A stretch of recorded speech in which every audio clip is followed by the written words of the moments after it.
I have played a lot of Nintendo games in my time. My dad collected them, and for the longest time, they were kind of the only console that I played on. No Xbox, no PlayStation. I have, of course, played them now. But, like, Nintendo for a long, long time. And for a long time, I wanted a Nintendo Switch. I got a Nintendo Switch, like, a year or two ago, and have used it ever since. So today I will be going over my favorite games, which I will share at the end of the video. And I will be going through and rating every game out of 100. So just giving it a score based on pros, cons that I list on my slides.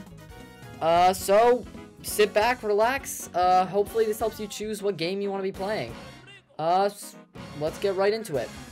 We have the best games on the Nintendo Switch. Personally, my Switch doesn't look like this. I have a OLED. Alright, Pokemon Sword and Shield. It's gonna probably be the worst one on this list. I'll give you a little hint there. The pros are, it's pretty easy.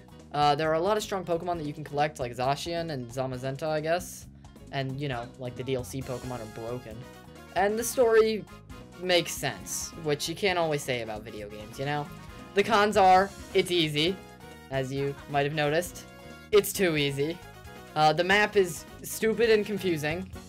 That one is a little bit of my personal bias. This is my least favorite Pokemon game. The directions are so not clear. They're not directly stated. After 4 whole years, the game is still glitchy. It's glitchy. The DLC, horrible. The only good thing is you got good Pokemon. And as for most Pokemon games, there's too much dialogue, not any voice acting, you know? It's not as good. So the score that I will give it is a 55 out of 100, which stinks. So moving on, we have Legends Arceus. This is one of my favorite Pokemon games of all time. It's open world, it's realistic, it's a new twist on Pokemon. The plot is amazing. You can be attacked and killed by Pokemon, which is new. And manually throwing the Pokeball, amazing. I love that feature. The cons are you can be 3v1, which is kind of annoying. And the attack order gets a little confusing with like the agile and strong style and the 3v1s. It gets a little confusing over time, but overall, amazing game. Score 95 out of 100. It's a high scorer. Next up, we have Pokemon Scarlet and Violet. These games, I have logged over 300 hours on them. Still have not finished the Pokedex. Probably should do that. I personally think they're good. I honestly think that they're amazing games. If you can look past the fact that they're really glitchy and you can't fight the gyms in order because of level curves and there's no voice acting and there's still too much dialogue. But other than that, there are a lot of cool legendaries, Paradox Pokemon. The story is amazing. The open world is actually pretty good. The DLC, amazing. Probably the best DLC for a game I've ever played. And the soundtracks, they do be fire. So the score, 85. A nice middle ground between the last two Pokemon games. Pretty solid, actually.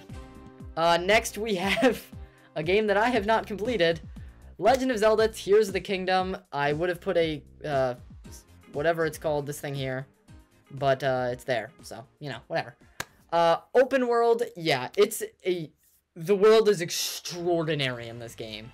The story makes actual sense somehow, despite the fact that being time travel-y. Spoilers. The mechanics of all the cool things, they're very cool, like the fusion, the rising up, what's it called, ascend, the ultra hand thingy. And the skill level for this game is about medium to high, which actually kind of fits most people who are playing these kind of games. And the fact that it's so realistic is awesome. Like, you can get thrown around. The problems are items can break, which is a little annoying. You can freeze and burn like real life, also adding to the realistic part. I didn't add it here, but the ragdoll physics kind of get on my nerves personally. I don't like it, but that's just me.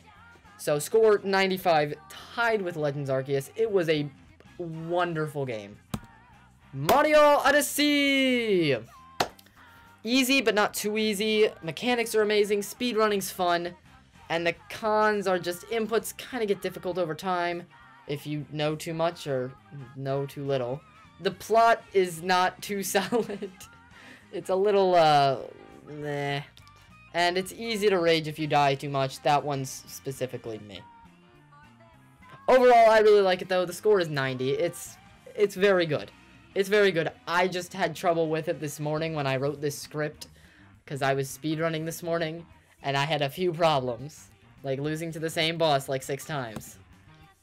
Mario Wonder, a game that I personally have not played, but I've heard a lot from my friends, other YouTubers, so on. There are some easy and also hard levels, so it starts off easy, and gets extremely hard by the end. Sounds like a regular video game. The fun new mechanic is Wonder, where you get a little flower and you basically just see things, hallucinating. The game's charming, very aimed towards childrenish, and all the characters that you see here are playable, including many others, including Nabbit, which, that was a surprise.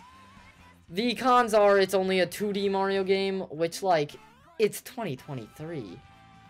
3D? And it's aimed towards children, which, honestly, could be considered a con, but also could be a pro. I put it a nice middle of the... I haven't played it, so I gave it the benefit of the doubt. I said score 87. It's probably a little bit lower, honestly, but I'm giving it the benefit of the doubt. It might be higher, for all I know. Mario Kart 8 Deluxe. I have the DLC for this game, actually. There are way too many characters in this game. There are, like, what, 30-something? 40? Especially with all the DLC stuff. It's crazy. They can range... The way that you play the game can range in difficulty based on if you are a player who plays 50cc or 200cc. Personally, I'm a 200cc kind of guy.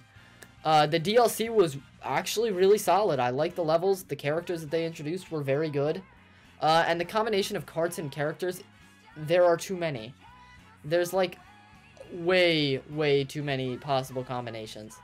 The drift mechanics, personally not my favorite. I come from Mario Kart 64. That's the game that I speedran for Mario Kart, and the drift mechanics are slightly different, I will say. I've learned them as I was playing with my friends, but that's about all. The game gets a little repetitive if you play it for longer than, like, 2 hours, but it's fun if you want to play it with a party, like with your friends. And yeah, it's only really fun with more than one person.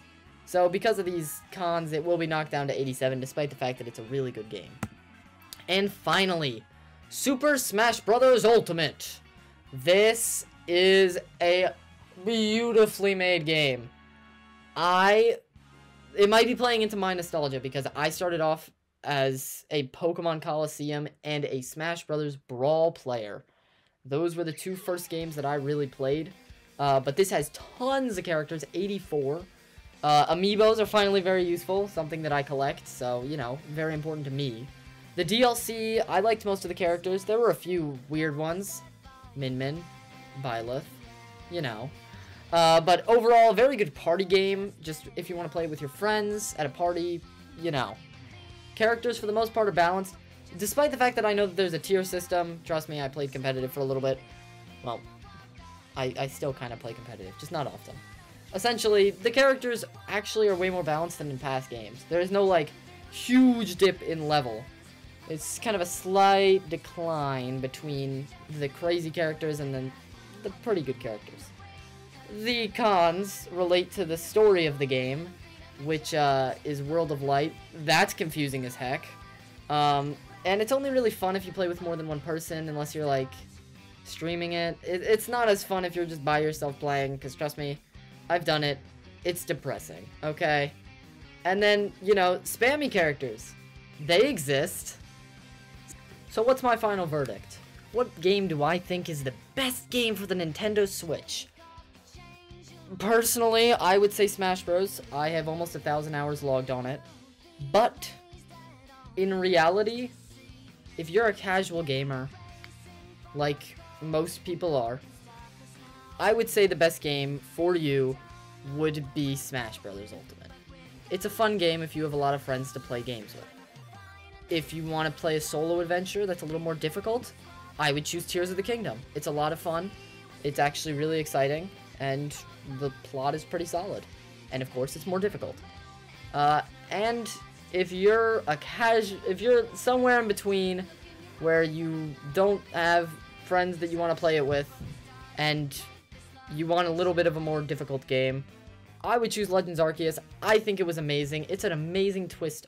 Amazing. It's a great twist on a Pokemon game mixed with essentially a Legend of Zelda game. So these three definitely are my favorite games for the Nintendo Switch, but it honestly depends on your opinions. So if any of this has popped out to you, remember to like and subscribe, and yeah, hopefully this inspires you to get a game. Oh, by the way, that's his final verdict. Sorry, my camera's in the way. See you guys next time. Remember to like and subscribe!